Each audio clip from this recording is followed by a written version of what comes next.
Assalamualaikum warahmatullahi wabarakatuh. Berjumpa lagi dengan saya Didik Kurniawan. Di video materi kali ini kita akan membahas salah satu tema atau topik di pelajaran akuntansi biaya. Dan kalau kita lihat di chapter 20, di bab 20 buku Pak Charter, buku Cost Counting Pak Charter, maka kita dapat menemukan satu judul di situ, yang mana judulnya adalah Direct Costing, Cost Volume Profit Analysis, and the Theory of Constraint. Chapter 20 ini pada hakikatnya terdiri dari 3 subtema besar. Nah, untuk kesempatan kali ini yang akan kita bahas hanya satu subtema saja, yaitu tentang direct costing. Oke. Nah, kalau kita berbicara tentang direct costing ini, sebenarnya kita sedang membicarakan tentang satu tema, satu hal yang disebut sebagai inventory costing. Ya, inventory costing. Sehingga di judul video materi saya tuliskan di situ judulnya, namanya adalah inventory costing. Mengapa kemudian disebut sebagai inventory costing? Karena topik ini relate atau sedang membicarakan, kalau kita berbicara tentang full costing versus direct costing, itu kita sedang membicarakan tentang bagaimana penilaian inventory. Inventory di sini, yang dimaksud dengan inventory di sini adalah inventory yang berupa finished goods. Bagaimana finished goods atau produk akhir itu dinilai, baik produk jadi yang belum laku terjual maupun produk jadi yang sudah laku terjual. Oke, sehingga judulnya saya beri nama inventory costing. Namun demikian yang dibahas tetap sama, yaitu kalau kita berbicara tentang inventory costing di sini yang akan kita bahas adalah tentang dua hal, yaitu full costing atau full absorption costing versus direct costing. Jadi terminologi full costing dan direct costing itu merupakan satu paket terminologi. Jadi kalau ada job costing, lawannya maka proses costing. Demikian pula ada namanya itu full costing, maka lawannya adalah direct costing. Dan itu berbicara tentang inventory costing. Bagaimana inventory itu dinilai. Ya. Oke, sebelum kita melangkah lebih jauh mempelajari tentang direct costing dan full costing, maka di video materi part yang pertama ini, di part atau bagian yang pertama ini, kita akan sejenak merefresh terlebih dahulu. Kita akan sejenak merewind kembali ingatan kita, pemahaman kita akan materi-materi di akuntansi biaya yang sudah kita pelajari sebelumnya. Oke. Yang pertama, kita pernah mendengar ada namanya job costing dan proses costing, kan gitu. Jadi sebenarnya apa sih yang dimaksud dengan job costing dan proses costing? Job costing dan proses costing itu berbicara tentang bagaimanakah mekanisme cara membebankan biaya produksi ke produk akhir. Jadi gimana sih caranya membebankan DM, DL, dan FOH itu ke produk akhir atau ke final product. Nah, ini sudah kita pelajari dulu di awal-awal ketika kita belajar tentang akuntansi biaya atau cost counting. Kita sudah secara lengkap pelajari di situ.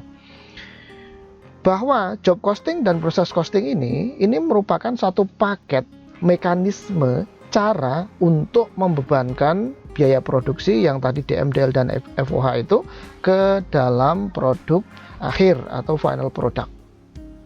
Nah, apa sih yang membedakan antara job costing dan proses costing? Yang membedakan adalah bahwa job costing, menggunakan job costing, dengan kita menggunakan job costing, maka nanti biaya produksinya itu akan dibebankan ke final product itu secara langsung ke produk yang spesifik, tidak dicampur. Ya, tidak dicampur. Job costing mungkin kalau diterjemahkan ke dalam bahasa Indonesia nanti jadinya diterjemahkan ke sistem biaya berdasarkan pesanan. Sesungguhnya tidak hanya berdasarkan pesanan. Ya, maksud dari job costing di sini Artinya adalah bahwa DM, DL, dan FOH itu akan dibebankan ke final product secara langsung. Jadi kalau misalkan ada 10 produk yang berbeda, maka kemudian biaya produksinya, yakni DM, DL, dan FOH, akan dibebankan satu per satu dan dipisah untuk setiap 10 jenis produk tersebut. Nggak boleh dicampur. Itu namanya job costing. Berbeda dengan job costing, lawan dari job costing adalah proses costing. Nah, kalau proses costing itu biasanya digunakan, sistem pembebanan biaya produksinya digunakan oleh perusahaan-perusahaan yang proses bisnisnya itu bersifat mass production atau produksinya massal. Nah, beda dengan job costing. Kalau proses costing itu nanti pembebanan biaya produksinya, yaitu DM, DL, dan FOH-nya, dibebankannya tidak secara langsung, tetapi dibebankannya secara tidak langsung, yakni melewati atau via departemen-departemen produksi terlebih dahulu.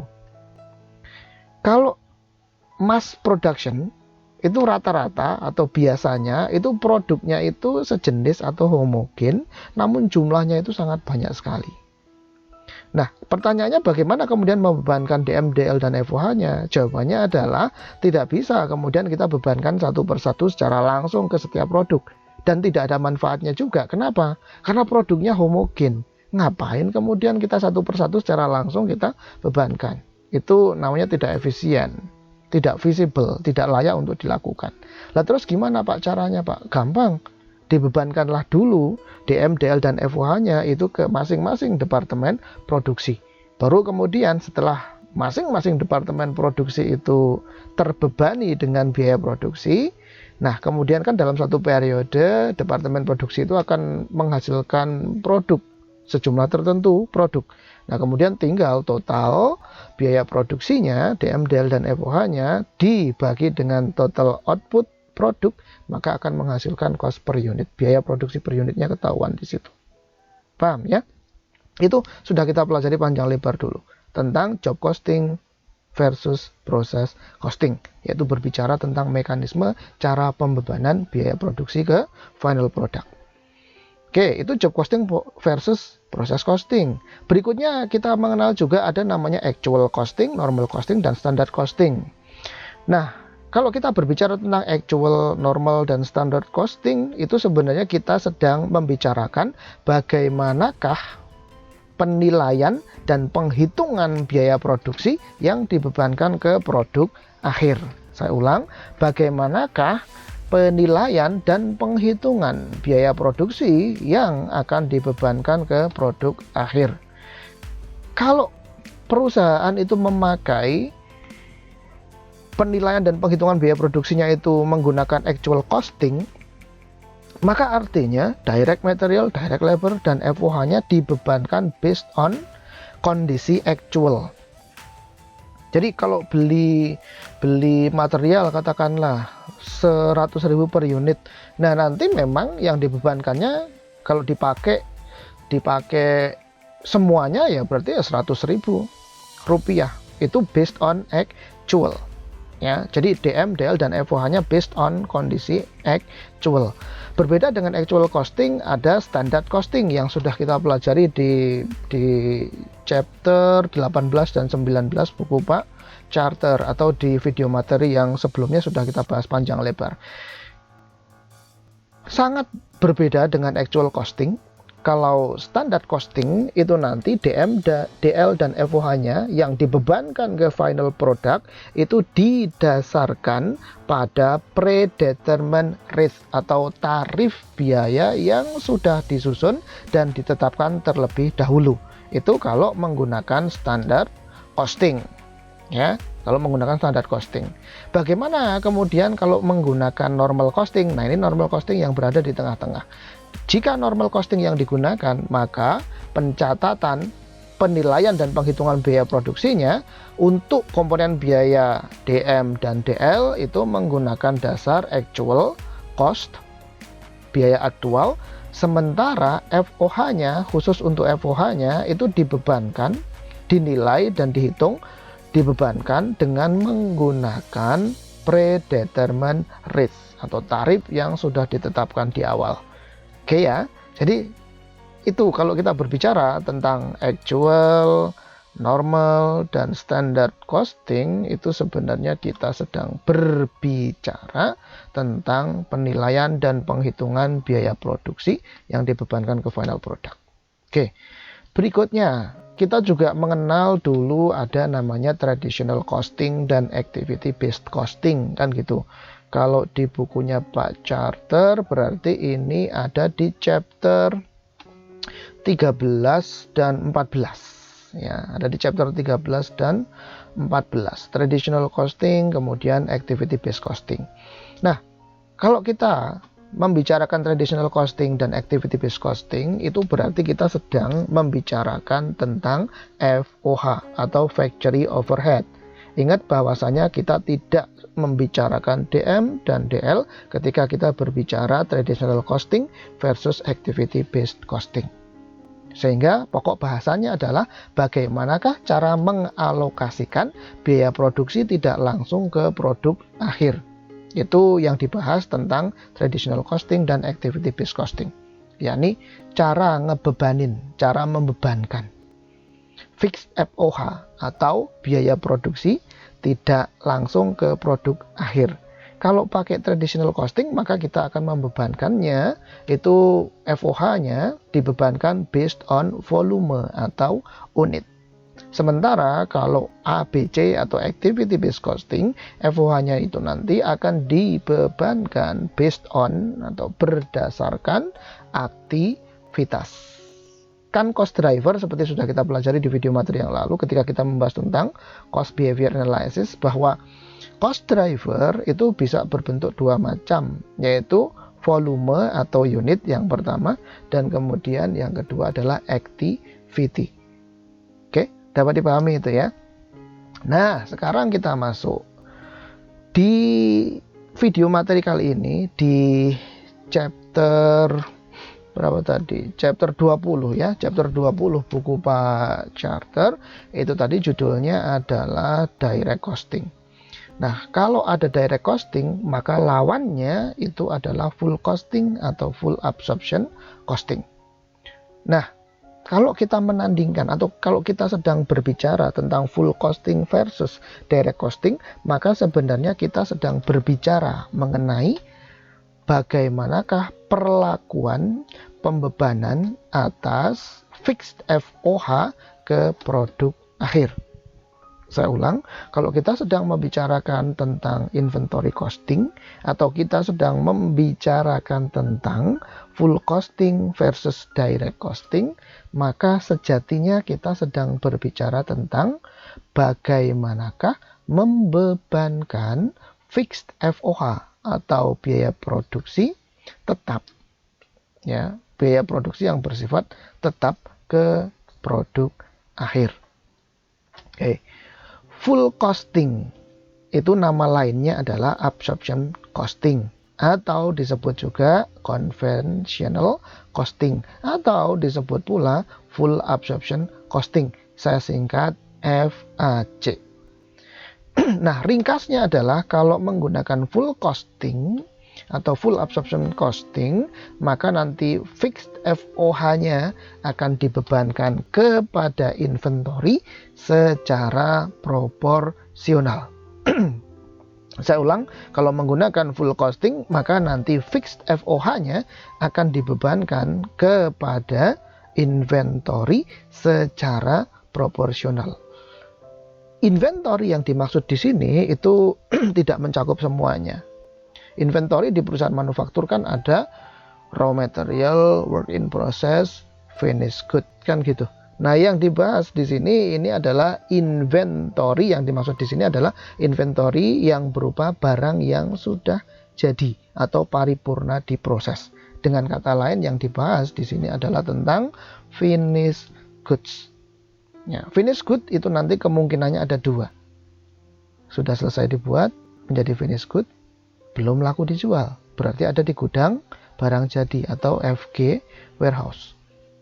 Yang pertama. Yang kedua kemungkinannya adalah finished good sudah laku terjual dan menjadi miliknya orang lain atau pihak lain, tidak lagi atau bukan lagi menjadi milik perusahaan.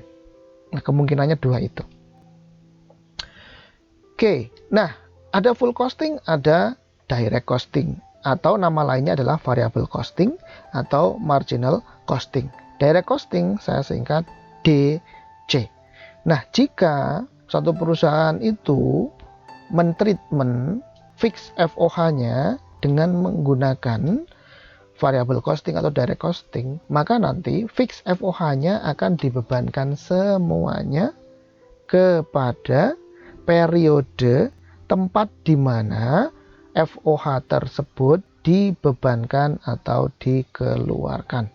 Atau dengan kata lain berarti FOH fix maksudnya ya, fix FOH-nya akan ditreatment sebagaimana layaknya period cost atau non-manufacturing cost. Kita tahu bahwa FOH itu merupakan manufacturing cost. Tapi under direct costing atau under variable costing, maka fix FOH-nya itu akan ditreatment layaknya seperti period cost. Apa Pak kalau ditreatment seperti layaknya period cost itu maksudnya seperti apa Pak? Maksudnya adalah bahwa semua total fixed cost yang dikeluarkan pada periode tersebut langsung dibebankan untuk periode yang bersangkutan dan tidak akan dimasukkan sebagai komponen dari inventory. Oke ya. Nah, itu sebagai pembuka atau preambul dari pembahasan kita mengenai full costing versus direct costing, atau temanya namanya adalah inventory costing. Oke ya. Nah, tujuan saya merewind atau merefresh ulang tentang terminologi-terminologi ini supaya kita paham ya, supaya kita ingat kembali bahwa kalau kita berbicara tentang job costing, maka lawannya adalah proses costing. Dan berarti kita sedang membicarakan bagaimanakah mekanisme pembebanan, cara membebankan biaya produksi ke final product. Selesai. Itu satu paket ya, antara job costing dan proses costing. Kemudian kalau ada paket pembahasan berikutnya, ada actual costing, normal costing, dan standard costing. Itu berbicara tentang bagaimanakah penilaian dan penghitungan biaya produksi yang akan dibebankan ke produk akhir. Apakah menggunakan actual cost ataukah menggunakan tarif yang sudah ditetapkan terlebih dahulu. Nah, itu satu paket juga tuh, actual, normal, dan standard. Kemudian kalau kita berbicara tentang traditional costing dan activity based costing atau ABC, maka kita sedang berbicara tentang FOH. Di traditional costing versus activity based costing itu FOH-nya tidak dirinci menjadi komponen fix dan komponen variabel ya, tidak perlu.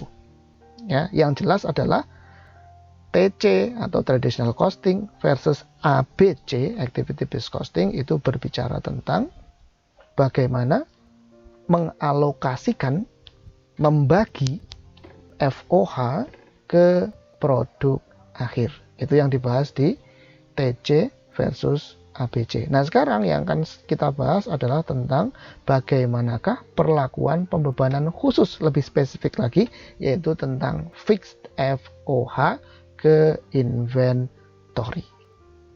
Oke ya. Nah, itu semuanya sudah satu paket. Nah, jadi seperti yang sudah saya tulis di sini, definisi di sini adalah kalau kita sedang berbicara tentang full absorption costing versus direct costing, maka fokus pembicaraan kita adalah terletak pada treatment atas fixed FOH. Nah, ini dipahami, tolong dipahami. Jadi, kalau kita sedang berbicara tentang direct costing versus full absorption costing, maka yang sedang kita bicarakan adalah khusus tentang fixed FOH atau fixed manufacturing cost. Jadi agak beda ya, agak beda. Jadi kalau kita berbicara TC versus ABC itu berbicara tentang FOH. Nah, ingat bahwasanya FOH itu merupakan semi variable cost. Di dalamnya ada fixed FOH dan ada variable FOH. Nah, kalau TC versus ABC itu berbicara tentang FOH as a whole. Jadi di dalamnya ada fixed dan variable cost dan tidak perlu dirinci kalau kita sedang berbicara tentang TC versus ABC. Berbeda kalau kita sedang berbicara tentang FAC atau full absorption costing versus direct costing atau DC. Nah, itu harus dirinci. Dan pembahasan kita tentang FOH betul, tetapi spesifik lagi, lebih khusus lagi, yaitu tentang fixed FOH. Nah, itu yang dibahas di FAC versus DC. Oke ya. Nah, jadi ada konteks-konteks pembicaranya tersendiri yang harus kita pahami. Jangan sampai keliru. Jadi kalau berbicara tentang job costing versus process costing, itu jangan dicampur dengan traditional costing versus activity based costing. Enggak nyambung itu ya. Enggak nyambung. Kalau standard costing digabungkan dengan job costing dan process costing, bisa enggak Pak? Oh, bisa. Itu bisa digabungkan. Tapi kemudian pembahasan tentang job costing kok digabungkan dengan full costing itu juga nggak nyambung gitu loh ya, nggak nyambung. Jadi ada coupling-couplingnya sendiri, ada konteks pembicaranya tersendiri, sendiri-sendiri. Nah, oke ya, jadi fokus dari full absorption costing versus direct costing itu adalah mengenai treatment atas fixed FOH. Direct costing itu digunakan untuk analisis biaya dalam jangka pendek atau short range analysis. Nah, kalau kita berbicara tentang direct costing, gini ya, sebelumnya saya informasikan dulu bahwa yang pembebanan atas fixed manufacturing cost itu lazimnya yang dipakai itu adalah menggunakan full absorption costing. Itu lazimnya, umumnya. Ya, umumnya. Nah, direct costing itu tidak terlalu banyak digunakan, apalagi kalau kita membahas dalam konteks financial accounting atau akuntansi keuangan. Nah, itu mereka menggunakan full absorption costing, tidak menerapkan direct costing. Nah, direct costing itu bisa digunakan untuk analisis biaya. Tetapi analisis biaya yang menggunakan direct costing itu hanya analisis biaya untuk jangka pendek. Saya ulang, direct costing digunakan untuk analisis biaya, tapi jangkanya hanya jangka pendek. Kalau jangka panjang nggak bisa dipakai. Ya, jangka panjang tidak bisa dipakai. Kenapa? Nanti di video materi berikutnya akan kita bahas lebih detail. Direct costing ditujukan untuk dan berfokus pada kepentingan internal perusahaan atau analisis internal users, analisis oleh internal users.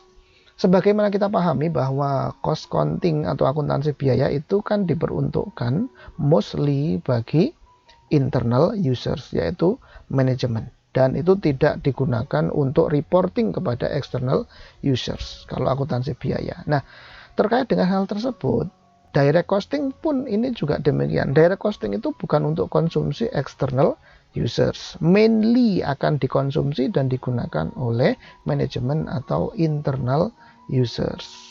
Oke. Nah, kalau laporan keuangan atau financial report atau financial statement yang dihasilkan atau diproduce oleh satu perusahaan kemudian dipublish kepada khalayak umum atau masyarakat umum dan mereka merupakan external users, laporan keuangannya pasti tidak disusun dengan mendasarkan atau menggunakan sistem direct costing, dan karena memang tidak boleh ya. Pasti laporan keuangan untuk yang resmi untuk external users itu pasti menggunakan full absorption costing. Direct costing itu tidak digunakan untuk analisis biaya dalam jangka panjang. Tadi sudah saya tulis bahwasanya direct costing itu digunakan untuk analisis biaya dalam jangka pendek saja dan tidak bisa atau tidak boleh digunakan untuk analisis biaya dalam jangka panjang. Kemudian, direct costing itu tidak digunakan dalam penyusunan laporan keuangan untuk external users. Tadi sudah saya singgung ya bahwa laporan keuangan. Kalau perusahaannya adalah perusahaan manufaktur, kemudian dia menyusun laporan keuangan dan dipublish itu laporan keuangannya ke pihak eksternal, maka kemudian laporan keuangan itu tidak akan disusun dengan menggunakan direct costing. Pasti disusunnya dengan menggunakan full absorption costing. Paham ya? Oke. Nah, kira-kira ini sebagai pengantar atau refreshment kita untuk mengingat kembali tentang konteks-konteks pembicaraan biaya di dalam akuntansi biaya. Oke, kita lanjutkan nanti di video materi berikutnya. Terima kasih.